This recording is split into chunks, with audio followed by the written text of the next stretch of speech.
Thank you everyone for joining us today for this talk, Health Technologies, Health Equity and Engagement for People Living with Diabetes.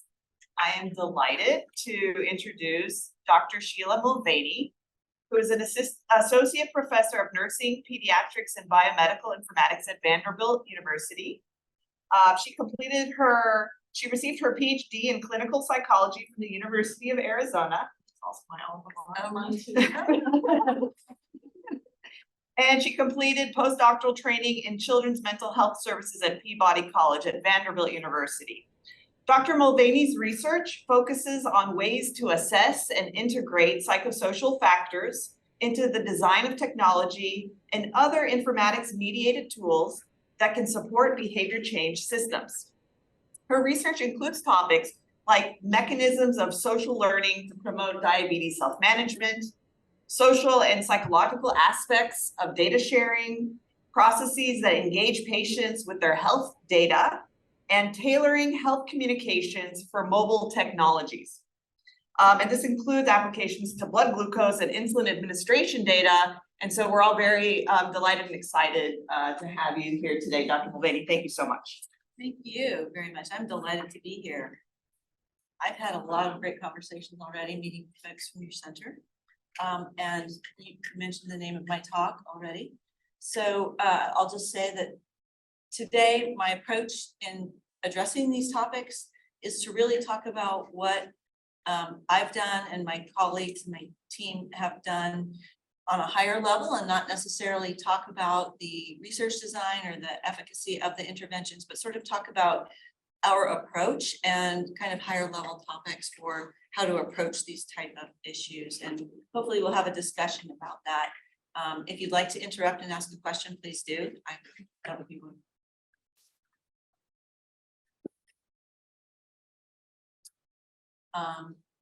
So I'm wondering if folks can see that. Should I exit that out? It is showing up on Zoom, I think. Yeah, okay. So what I have found, and I think everyone would agree, is that user-centered technologies can be drivers of healthcare equity and engagement. I work, as noted, in the School of Nursing and Informatics and Pediatrics.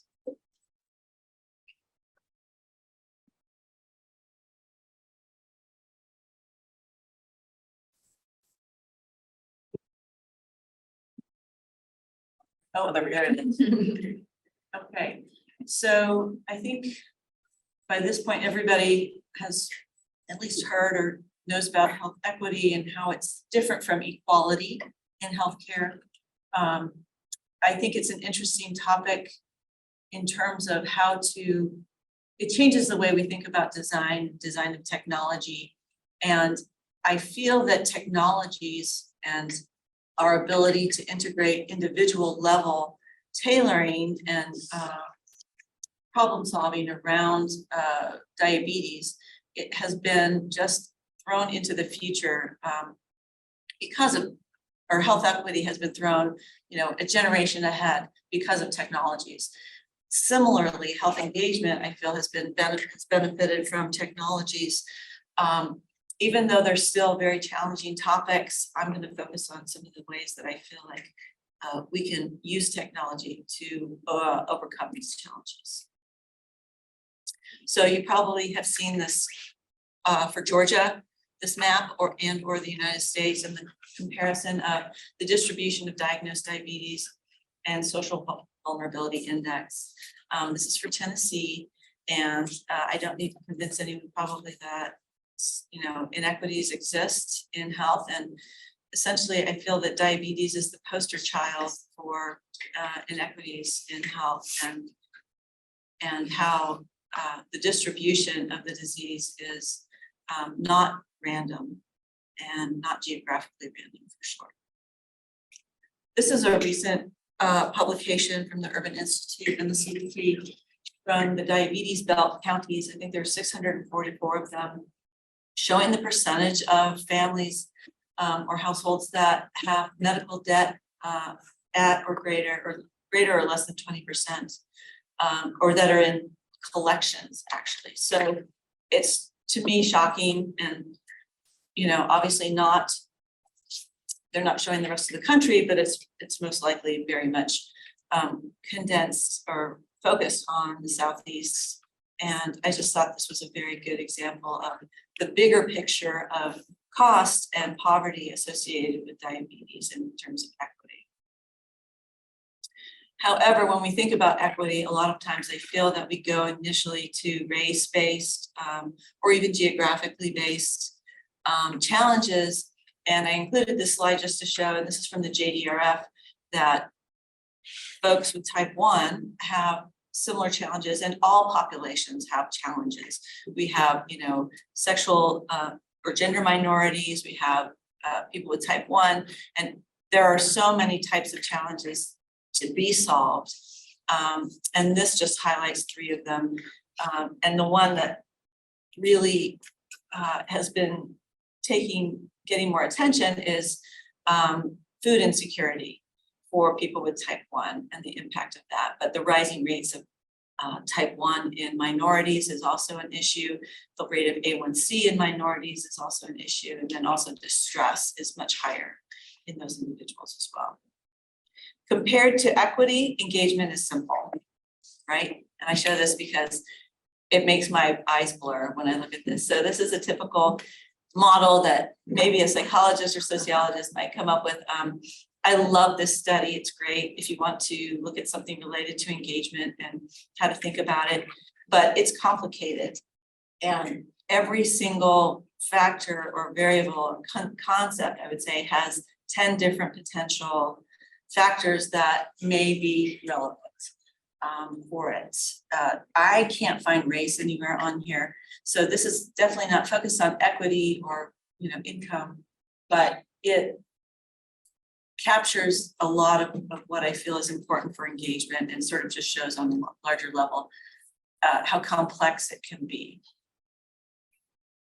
The other thing about engagement is that it always gets worse. So we know that you can start out with a great engagement level and it's going to decline over time. And that is a factor of habituation. It's a factor of distraction. It's a lot of things, but this came from, you know, 2005. The author actually called it the law of attrition. I call it the law of disengagement, but it's pretty much true, certainly in all of the interventions that I've worked on. And so the challenge is how to re-engage, how to minimize the decline, and that's a constant factor for us in thinking about it. This is a common graphic you may have seen, and I feel like a way to think about focusing on equity can be, and especially through technology, can be done at the system level and or the individual level. It can also, of course, be on the subgroup level, and each of those has different strengths and weaknesses. So the left side shows the systemic level changes where you might lower the fruit for everyone. And on the right, it's the equity approach with basically trying to address individual needs to reach the goals. What and how are something that I'll talk about throughout the talk. And so what isn't always as flexible for us. We need to achieve glycemic control. We need to have certain benchmarks for care, but how we achieve them is really our flexible point. And how we can do that can be very flexible through the integration of technology, I feel, or not integration of technology as it may be. So in the last few years, there have been quite a few digital health equity frameworks, and I find them very helpful. This one, however, is from 2008. So these ideas have been around for quite a long time, but when you're starting to think about these things, I feel like this one in particular is very helpful because it shows just kind of the elements of the digital health equity and then actually recommendations for those things, and that are still pretty relevant from that time period. So it may not tell you exactly what to do. I mean, focus on, for the individual example at the top, you may want to focus on digital literacy, interest level, readiness, and those are behavioral concepts. And then the recommendations focus on usability and relevance. So that's not exactly highly specific, but it's a great place to start to limit at least because there are a lot of options about what to do on the individual level, for instance, for digital health equity. So when you're thinking about designing a system, you haven't designed it yet, this is an approach that is commonly used, or at least promoted, recommended, called the multi-phase optimization strategy. And Linda Collins and her group developed this. It's pretty basic. It comes out of engineering, as it turns out. But it's a basic cycle of quality improvement and design. When you look at this, you think, well, where does it end? And it doesn't. So iterative design doesn't ever end, but funding does, right? So funding ends, and you have to decide at what point, hopefully before you start, what your endpoint will be. And that's very difficult when you don't know what your efficacy or your effect size might be. And so it's challenging to write a grant to say, we're going to stop at 5 iterations, because everyone can say, well, how do you know it'll only take 5? You don't. And so writing grants for this type of design work is difficult, and projecting how many design cycles you'll need. I think it's safe to assume you'll need more than you can do. So how many will get you to the point where you have a viable minimal product, I guess is the key.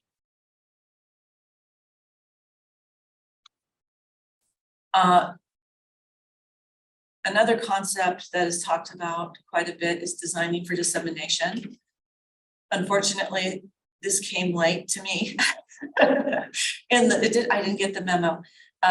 Everybody wants to disseminate their interventions, but it's difficult to think about how to design something that will be useful for all. And that's really the crux of the issue. So you try and design for as many types of people, as many types of settings, and as many technologies as you can.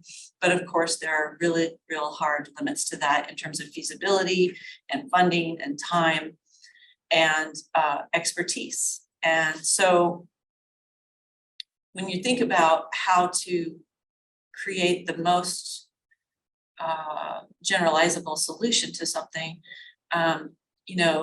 in research design, heterogeneity is your friend or not. You want to create a sample that might be super homogeneous so that you have stronger inferences about what works for those specific individuals. But heterogeneity is really the key for generalizability. And so you really want to balance those two needs in designing a system that's going to be equitable for people of different needs. And so most of the time, I have to say, I've been designing things for a pretty narrow band of individuals. I feel like that's a luxury that healthcare systems don't have, but researchers do. So we're able to actually say, I only want this to be generalizable to these people. But in the real world, so to speak, it's not the case. So another way to think about equity and technology is being flexible, again, through your design strategies. This is a difficult sell for people who are in the health IT department, for instance, or for people who are, wondering how much is this going to cost and why can't we choose one approach and not 3 or 2 even. But the argument for being flexible and having multiple means to an end is that your equity and your engagement, hopefully, will be better. And so, for instance, I have 3 examples here. If you want to someone to review blood glucose data, I remember having this conversation with the clinic director. Oftentimes, when apps were starting to be much more popular or meter reports were available, he would just say, I just want you to write down your values. He literally would have his patients take their meters out and write them all down, as they were before they came into the clinic. And there's real value in that. And there's nothing wrong with that. And, to this day, if that's the approach that works for someone, I feel that's what you should use. It may not be the most efficient method for the clinic. And that's the problem. So, however, you can use the app. To review blood glucose data, there were probably 10 options I could have put up there. But it doesn't matter if you just want someone to review blood glucose data. Why do we want to force them down this path of how they do something when they have an option to do it another way. And I feel that that is an important thing to keep in mind. Certainly in research, it's a difficult sell, again, because you want to promote the answer to a problem. So if you say, you know, there are 5 different solutions and 10% are going to use this solution, you know, and 50% will use this and 30% will use the other, that's a win-win, because then you have, you know, what, 80–90% of people doing something that solves a problem. But it doesn't always sound like a solution or a win-win, I think, to some maybe funding agencies. So another example, for instance, if you want to problem solve around high blood sugars or any kind of excursions, you can talk about it if you feel like you need to talk about it via telehealth, or you can do it in person in the care visit. And we all know now and are much more aware of the value of telehealth. I think COVID, hopefully it's not going to completely fall off the map, but it's a huge boon to the ability to talk with somebody about what's going on with them. And so that achieves the goal. And so right after this slide, I'll start talking about some more specific programs that we've developed. And these are kind of 4 themes that I thought about when I was thinking about these slides in the presentation that are important now. I wouldn't say they were when I first started, but are 4 things to think about if you're starting out and designing something, or even if you're trying to revamp a system. And they're reach, precision, data integration, and social aspects. And so some of these are apparent, but reach can be, you know, literally reaching a broader group of patients in terms of their demographics. It could be reaching people who are in rural areas. It could be reaching people in times between appointments. That's how I think of it more broadly. If you're going to reach people, you can reach them at their most vulnerable times or places. And so that's reach for me. And then precision is really a matter of identifying how to address an individual at its most precise versus subgroup versus large group versus population. And we've come a huge long way in terms of our precision, our ability to be precise, even though it may not be implemented in clinical care. And then data and integration, again, thinking about what data is needed and how is that data going to be integrated into the system and what barriers exist for various types of people or types of systems that are low resource settings in terms of integrating that data. And then social I added because it really is a mechanism of engagement more than anything for any kind of people. It's an intrinsic human process, and social learning is something that I study, and I feel that we are not incorporating social aspects of healthcare as much as we could. So again, precision medicine is a great term. What does it mean? It's difficult in behavioral medicine. It's very difficult to know what's going to characterize even a subgroup from another one, let alone an individual, and be able to predict on that level. But that's clearly where we all want to go. And data science has helped that quite a bit. And that's where I'm hoping we will be able to go with some of the work I'll share. So these are some of the tools I've been involved with over the years. And I have up at that kind of pithy saying in the left-hand corner, fail fast and often. And it doesn't sit well, again, with funding agencies or with people who are risk averse, but it is really important to know what's not going to work instead of staying on the path. And I have stayed on the path too long, and I can tell you the app that never was, or the, you know, whatever it was that never happened, because we didn't take the feedback and take it seriously enough early on. And so just moving from left to right, there's Super Ego, which was an early tailored text messaging intervention for teens with type 1. That's the web interface. Obviously, the text messages were on phones, but it allowed folks to schedule messages when they thought they needed them. So it wasn't based on any data integration other than insights from a team, which is questionable. I mean, I'm just saying. And then Your Way down below is was a problem-solving website, which was innovative at its time during its initiation. And I'll talk about that more specifically. Below is a text messaging med for adults with type 2. In the middle is My Day, which is an app I'll talk a little bit about, which is designed to provide data for problem solving. And then the two right-hand projects are the most recent, and the upper right is called the Discovery Project.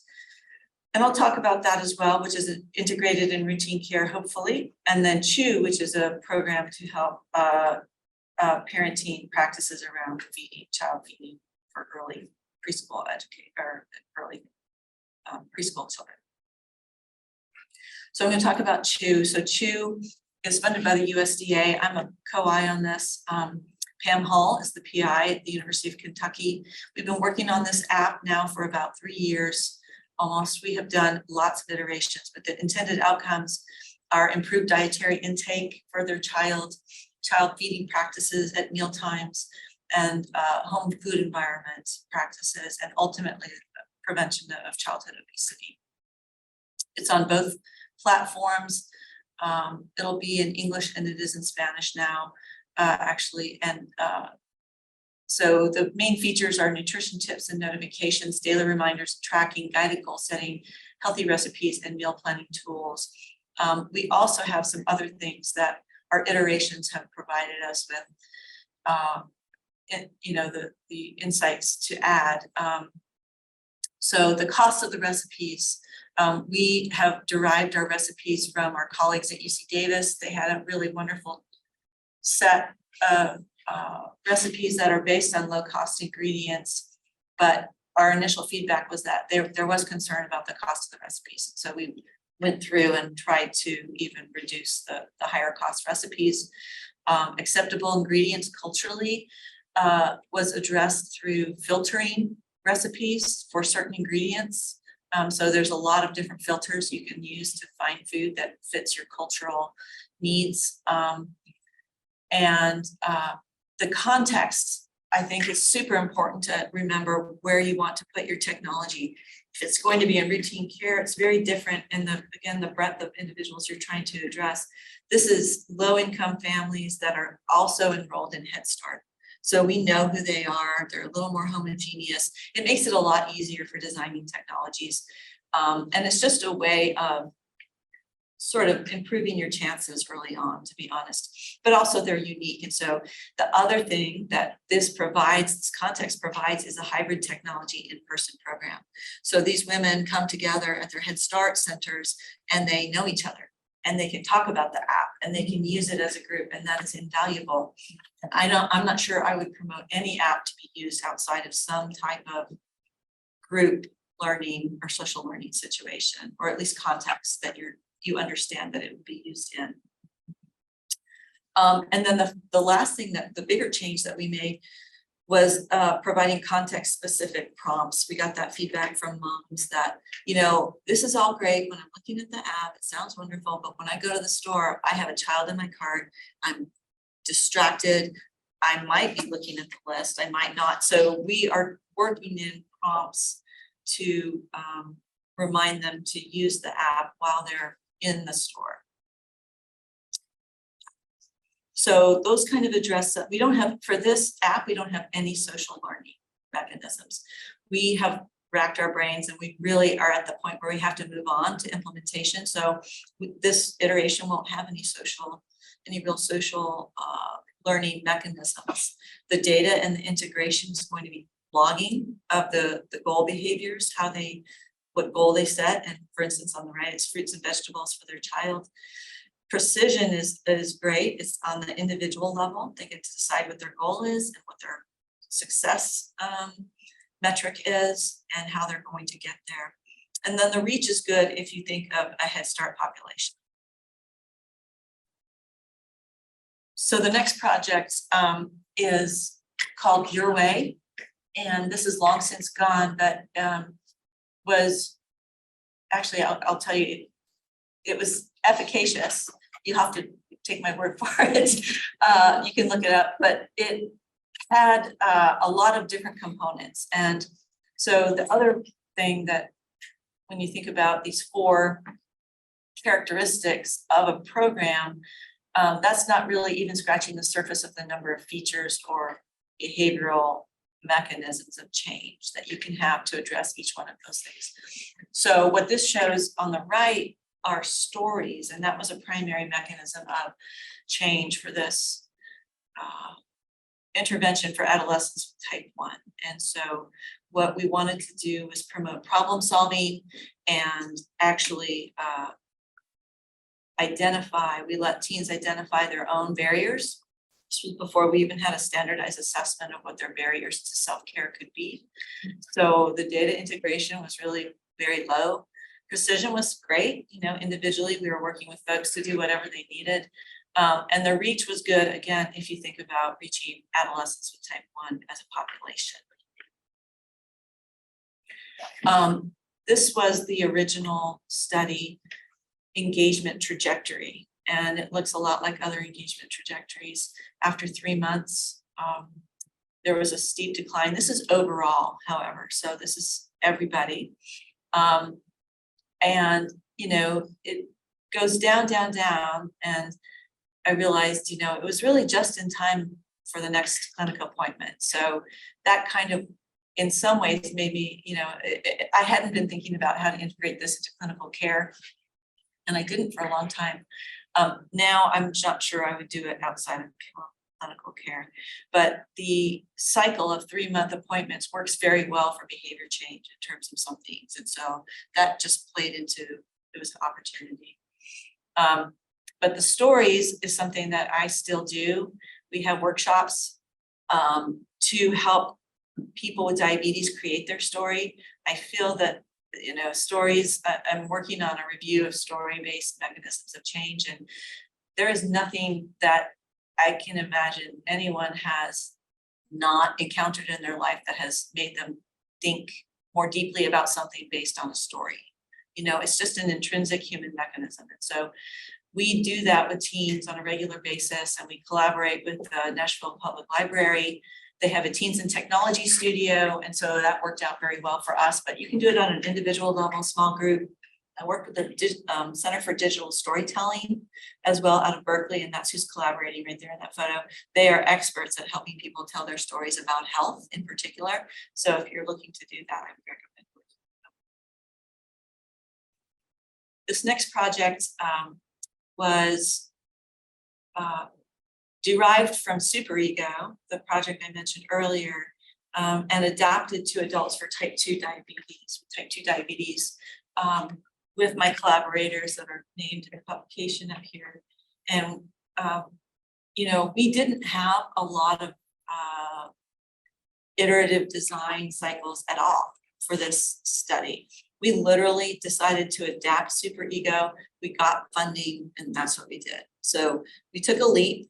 It wasn't something that we knew would work. And in fact, at that time, we weren't sure that text messaging was something that this population would be interested in. And it was not integrated into care. It was not social. It didn't have these things that, I would look back on and say, well, we should have this or that. So, but we did it, and it was called Messaging for Diabetes. And we had 80 individuals. It was a single group study. And we worked with a federally qualified health center in Nashville. Our sample was 63% African-American, 35% had no insurance, and 82% had household incomes of less than 25,000.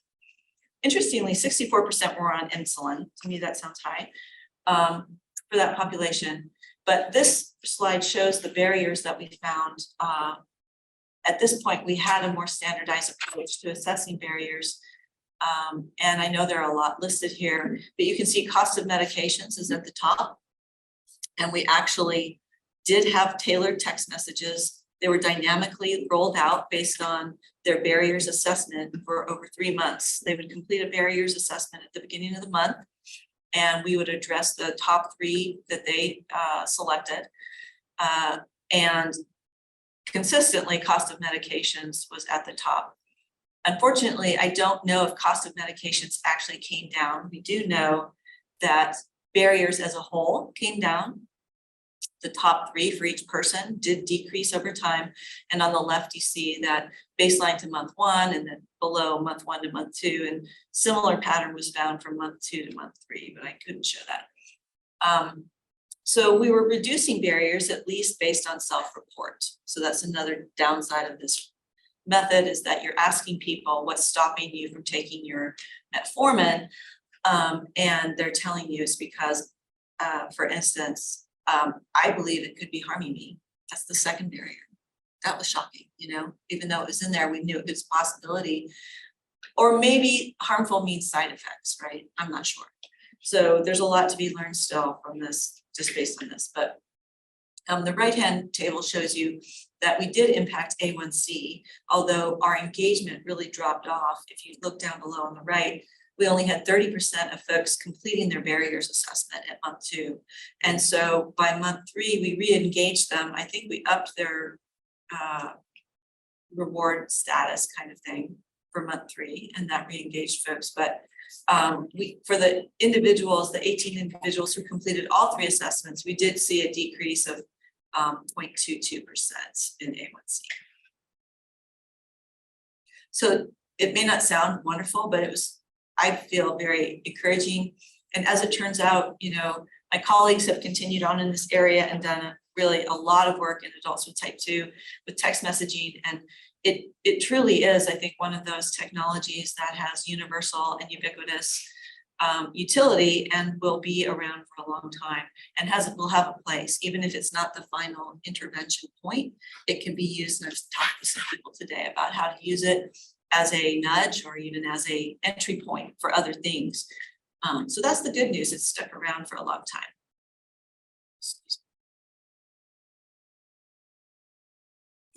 So the next project is really focused on that data integration component. So this is, you'll see an app called My Day, and it was designed to address the problem of having inappropriate or non-specific data for problem solving around high and low blood glucose trends, or missed insulin boluses, or missed self-care. So what we wanted to do was to really provide more specific insights and actionable feedback, and then use that hopefully in whatever way an individual or a clinician might want to. And what we wanted to do was to integrate objective and subjective data, make it feasible, specific, accurate, and reliable. Those were our goals. And one of the methods that we integrate is ecological momentary assessment, which is a fancy word for just self-report in the moment. A way of asking people, what are you doing right now? Who are you with right now? How do you feel right now? And strangely enough, that's still a really novel thing to do, and it's not difficult any longer, but there's a place for it, but it adds a burden in terms of for the user, for the participant, and for the people who are trying to make sense of it, because it's a lot of data and you have to tie it to something else in time. And so that just makes it a little more challenging. But the insights that you gain from integrating that type of sort of subjective report with streaming data for location or for blood glucose or insulin data now is really, really a lot more doable and feasible. And so the rationale for using EMA is hardly even a case anymore. It's like, it's sort of just how to integrate it and make the use of it, best use of it. But these are some of the questions we wanted to pose, to folks. These are things that came up. Did you bring your supplies? Are you rushing? Rushing is one of those psychosocial barriers for teens and many people that is prevalent. Do you avoid bolusing when you're stressed? It says blousing, but it's bolusing. I just noticed that. What contexts are related to high blood glucose values? Because when you have that specific information, you don't have to say, oh, you have a lot of high values. Why do you think that is? I mean, how helpful could that be? So we started out super simple. And again, this is the way to go if you're just starting out. So you don't have to invest a lot. We drew everything out. And thank goodness for my postdoc, Sarah Vala, who liked to do this. And she did it, and she used a lot of erasers and a lot of different white paper. And we did a lot of iterations. So this is what it looked like. And we were trying to address a lot of these things down below.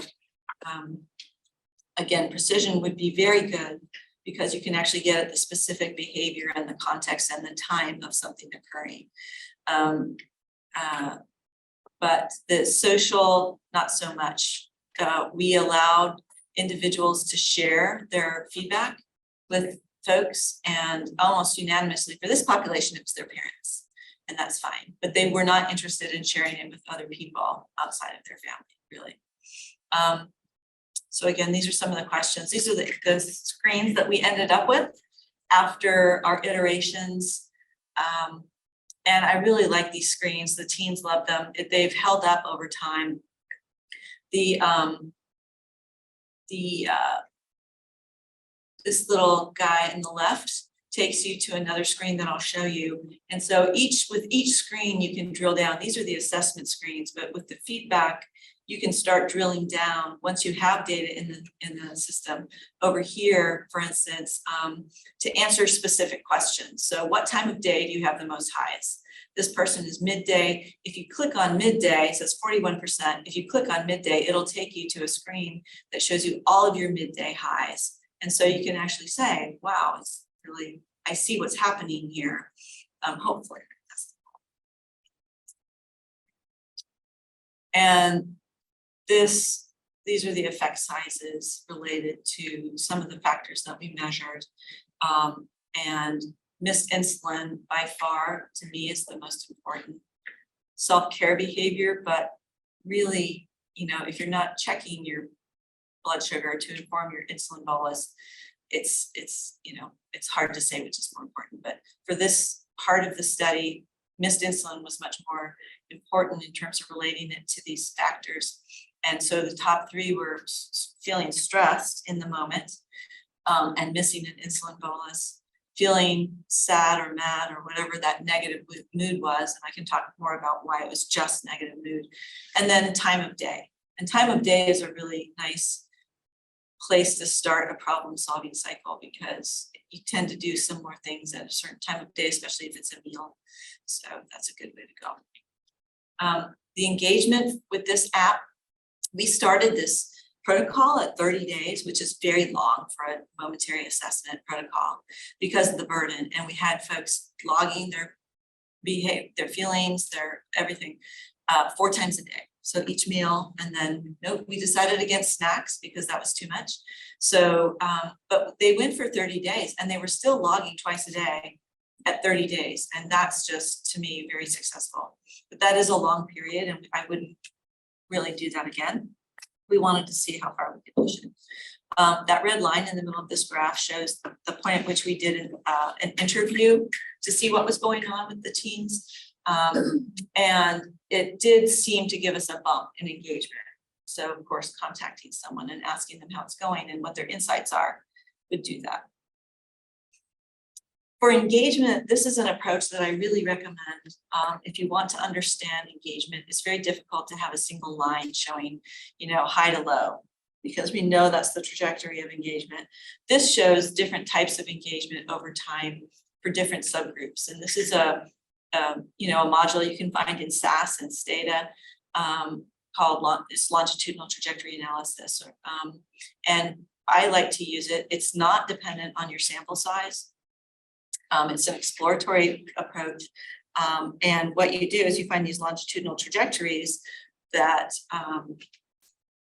you can graph and identify, and then you hypothesize what might be correlated with it, or you throw everything at it and find out what is correlated with these trajectories. And so naming them sometimes helps. These names aren't particularly helpful, but rapid decline was one, moderately high, and then very high. And so what we found, I didn't include that. So what we found is that the folks in the very high trajectory were almost all female. These were these were girls who were going to do very well, I think, at whatever we asked them. I don't know why it was females. Honestly, I haven't really done a deep dive on some of these factors. But blood glucose monitoring was related to the quick decline. And I think getting feedback on something that you're not doing well can quickly cause disengagement. And so that's something to think about when you're giving feedback about something that you want to keep someone engaged in. And I certainly don't have a solution to that, but it's something definitely to consider, that it can be demotivating to get feedback if it's negative feedback. And we know that. So I think this is the last project I'll talk about, and that is what I'm working on now. It's called the Discovery Program, and it is kind of a culmination of a lot of the programs I just mentioned. It incorporates text messaging and stories and patient-reported outcomes to tailor content to teens with diabetes in between clinic visits. It's integrated into Epic and through text messaging, and that's the extent of the mobile features. We didn't want to use an app. We wanted to keep it super simple. And it's based on, again, these psychosocial barriers that we continually find are prevalent in this population. And so that's what drives what stories they see, what text messages they get, and what is talked about with their nurse practitioner in the clinic. And this is the cycle that they go through. Oops. Starting up at the top, they get the patient-reported outcomes assessment in essentially My Chart, our version of My Chart, which is My Health at Vanderbilt.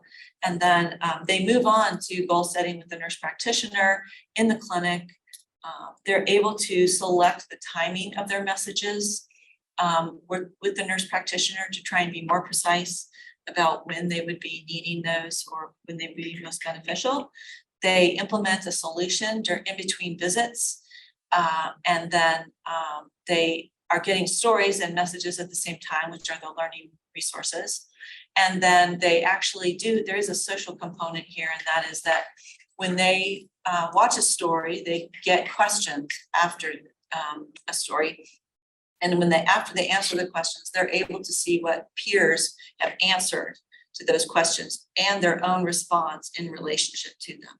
So they get to see a kind of a normative social comparison. And so what ends up happening is that they see how common their response and their experience is, really. Unless, of course, it isn't, and then we have a problem.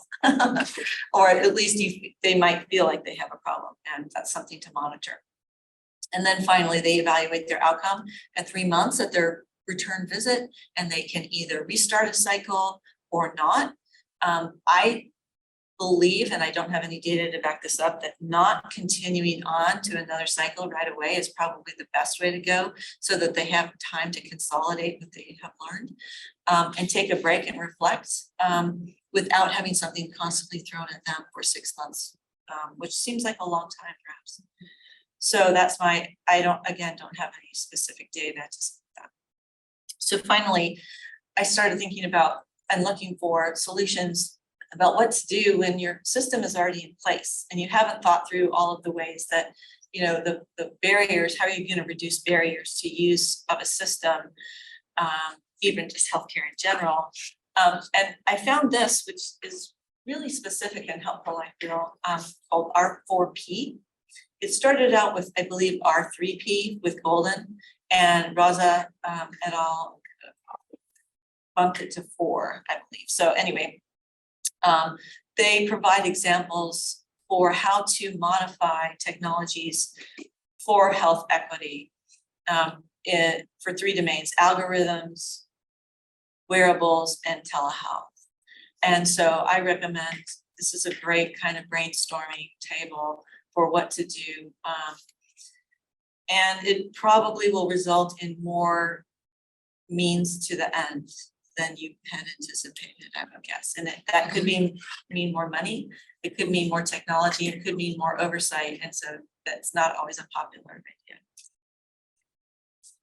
And I'm going to end with the idea that technology is not always necessary. Because I love technology, obviously, I live and breathe it, but I don't feel that it's always the best solution. And when it's not, it's really uncomfortable for people to be told that they should use a technology when it's not what they want or they need. And so this program that my colleague Michael Harris has developed called Niche is super, I like to call it just kind of boots on the ground program. It started out for teens with type 1 diabetes and has since expanded to all complex conditions for children. But his approach, and I think it's accurate to say, is that he's like, by all means necessary, we are going to help you. So if you're a low income family, low resource family, and you're not achieving, you're on the brink of disaster health-wise, we're going to do whatever it takes. And so he has told stories of buying refrigerators for people. They take them to visits. They mostly try and connect them with resources that exist, but they're available 24/7 for up to a year, I believe. And so these are families that are really, they need really basic stuff. And that's what he's doing. And I just love it. He uses text messaging and calling a lot, but there is no requirement for that. And these are some of the social determinants of health that they have addressed. The amazing thing is that he has shown that this is cost effective, of course, because he's keeping kids out of the emergency room department. So, and he's really creating a sense of efficacy and empowerment for these families very quickly. And that someone understands what their problems are, as opposed to saying, here's an app, tell me how stressed you are. That seems almost insulting. You can imagine, it's like, well, I don't have money to pay my bills. How can I don't want to do that. So anyway, this is my final program to talk about. He has great results.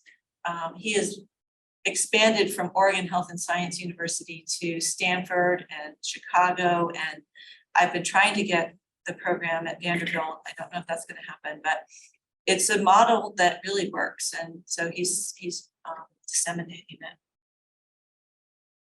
So finally, I'm just going to end with the some kind of, again, pithy comments. I realize that people often expect an answer to the question, does technology really work? And I got so frustrated with that. I thought, nobody asked if medicine works. Nobody asked, do oral medications work? And I thought, well, let's just turn it on its head and say, well, we don't know if technology works. So let's just ask the right questions. For whom does this technology work and under what conditions? And so that's the thing to think about. And then again, think flexibly about how to use technology. It's a mean to an end. The end is most important. So use whatever means, you can. And I think we can design for all. It may not be a technology solution, but we can design a solution for all, but we can't design inequities away. So I'm not addressing poverty, I'm not addressing the cause of these inequities. I'm trying to solve them on a small scale, even though it's very important. And then finally, political determinants of health are real. So we all are citizens and vote, and those are some of the things that we can do to help our patients, I feel, the most sometimes. I'll start with one and then others. Thanks, this is really interesting. My name is Megan. I'm a primary care physician and health services researcher here at Emory. My first question to you is, a lot of us are writing grants, federal grants to get funding to do our research. If we have an interest in technology, I'm just curious about your thoughts about how slow the process is in the academic research world compared to the private sector to really move on technology, have a pulse on what's happening in the moment and move on it quickly. So I just keep thinking that, for example, you design a whole intervention using Twitter, and then Elon Musk buys Twitter and everyone hates Twitter by the time you get your grant reviewed, and like your target population is no longer engaging in whatever technology that you had an interest in studying because it's moving so fast. I'm just thinking today that Apple Pro Vision thing came out. Like, is that going to be like what everyone's using in a year? Who knows, right? So I am just curious about how you're able to use your grant funding and how slow that process is compared to how fast the technology is moving and how you kind of navigate that in the academic setting in the world. That's a great question. It is a never-ending frustration in keeping up, especially because in diabetes, there's the whole other device, right? Keeping up world. So how to get the data from the devices, but then also, is it going to go into a website or a text message or an app or a Twitter message? To some extent, I'm agnostic. It doesn't matter what it is, you know, as long as someone's using it. But to get it into that technology obviously takes work and takes expertise from the people who are using it. So I would say, I mean, the pace obviously in academia is slower than, were you saying healthcare or academia? Yeah, just kind of both. Healthcare and academia, I think, are slow compared to what we see happening in the private sector, I'm right? not sure it needs to be faster, but I feel like I wish there was more stability. You know, you can see how many different approaches, you know, I've tried to translate things into, and it's sad because you just watch something kind of fall away, you know. You can translate the ideas again from a website to a text message or an app, but can you get a grant again for the same idea using different technology? Probably not, you know, unless you put a, you know, a new idea in there, obviously. So it's hugely frustrating, but I don't think it's going to ever change. And it's kind of exciting, really, because there's always something new to think through, and it adds to our understanding of how the behavioral science works, trying to adapt it for another technology. So I like that. Yeah. Did you have another question? I did, but I don't want to. I have a question too.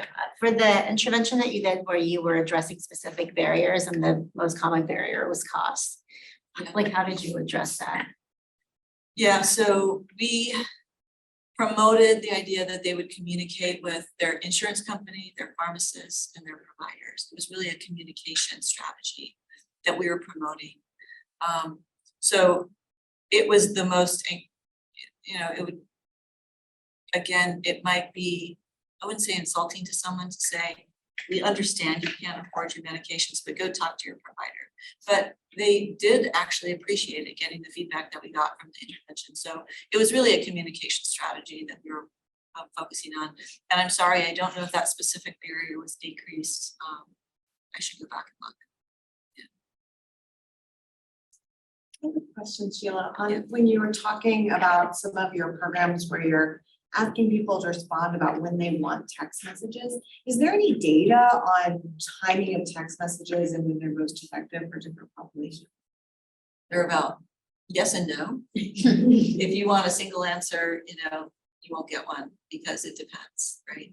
Like everything in science or behavioral science especially. So it depends on who you're talking about, what you're trying to change, and what, you know, what the technology is. I guess text messages is one thing. I still don't know how many times to ask somebody what they're doing in order to get enough data to know what they're doing. I guess it's just a matter of what works. You know, you have to really try. There's probably at this point in diabetes enough evidence to say, for instance, I mean, if you want to send a daily text message, so my rule of thumb is that we start out with like 3 to 5 a week, and we get feedback on it. But it depends on what you're asking them to do, 3 to 5. If you're just prompting them to reorient them to checking their blood sugar or something like that, then it could be every day. So sorry. Yeah. There's not a lot specific unless you get specific about what you're trying to do. I guess kind of going off of that, that need for flexible design really resonates with much of the work I do. And so I'm just wondering, when we have to measure things like fidelity and like look at dose response, it complicates things because everyone may be getting like tailored strategy or timings of text messages and all these types of things. So I guess, do you have any suggestions or pearls of wisdom around how to best do that? Well, I think one positive thing is that N-of-1 studies are getting more popular. So you can do ground up kind of building your groups, because if you let each individual choose, you will get, you know, 100 different options combined. And maybe that doesn't matter. Maybe the the thing that is consistent is that the choice, right? So that's consistent across everybody. Maybe the timing doesn't matter. You know, that's the positive spin on it. The downside is that you have to justify 10 subgroups of intervention. And or do a factorial design that includes 100 cells or something like that, right? So you're crossing, you know, a bunch of different things with a bunch of different things. Limiting that is another option, but again, you know the downsides of that. So I don't have a great answer to that, but I feel like we're moving in a more precision kind of approach, and that'll be tolerated more so that you have 5 solutions that you're promoting. Maybe it's not 5 technologies, but it's 5 approaches to using that technology. So kind of limiting that diversity is probably the key. Another question. One thing that I was thinking about, like that, is as you were giving this talk, is I work with adults, so a pediatric population is very interesting, I imagine, because every year of life is changing so much, right? There's such a difference between a 12-year-old type 1 diabetic versus a 16-year-old who might be ready for so much more autonomy in terms of their diabetes self-management. And that made me think about equity in terms of intervention design for individuals by age. So I'm just curious how you address that if you're doing type 1 diabetic or pediatric patients with type 1 diabetes. I would imagine that the needs, I'm thinking about those little boxes to help people reach, are so different for an 11 or 12-year-old who's maybe just going through puberty and that frontal lobe is not developed at all, versus a 17-year-old who might be ready to take on more responsibility and might not need as much hand-holding. And how you think about that in terms of your design or in your analysis, because that seems very different. Yeah, absolutely. Right, so 13 to 17 is usually the age range that I work with. Although lately I've been going 14 to 17 just based on that thought process, right? So 13 is still typically in middle school. So high school age would be at least a context in which you can generalize some experiences that they might be having in life. But really, I've been shocked. So for instance, in problem solving, how well 13-year-olds do and maybe not so well 17-year-olds do. So not based on skill or ability, but just based on motivation or interest, perhaps, I'm not sure. But there hasn't been a lot of age-related differences in engagement, surprisingly. So it depends, I think, on what you're looking at. You know, certainly if you're talking about sexual behavior or something like that, there might be a huge difference. But some of these kids have been taking care of themselves since they were, 8, right? So they know the type 1. They probably know better than their parents do what they need to do. They need help doing it. So I guess I would say that's kind of the general approach. And, it may, hopefully we're addressing individuals and not a one-size-fits-all any longer anyway. But you're right, that's definitely a consideration you have to think about. We always analyze it by age, all the results by age.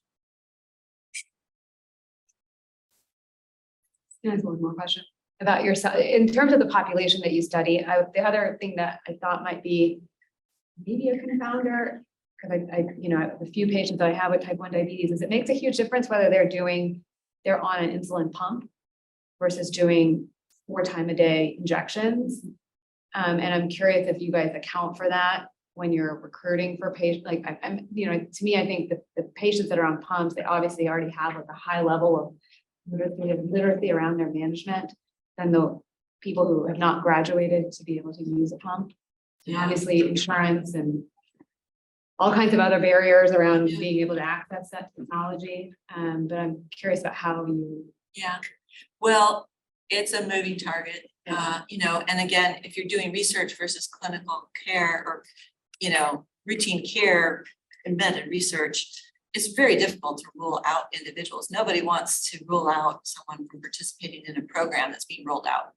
So, for that, you would want to include everybody.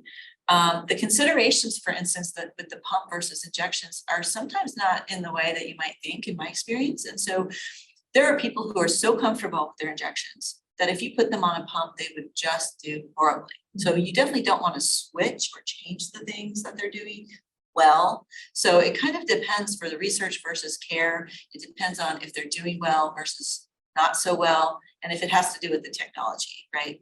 But certainly you would think the burden is higher for injections, but if the comfort level is there, it's really more of a burden to change.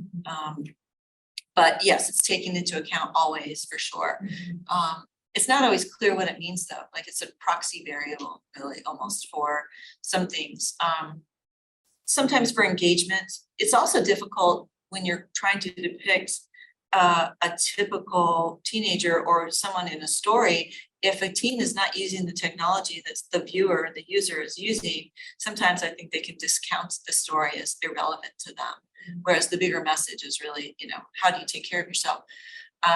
So for that purpose, you want to get it right in terms of what they're actually using. And there's almost always differences between pump users and non-pump users. We always find those. So yeah.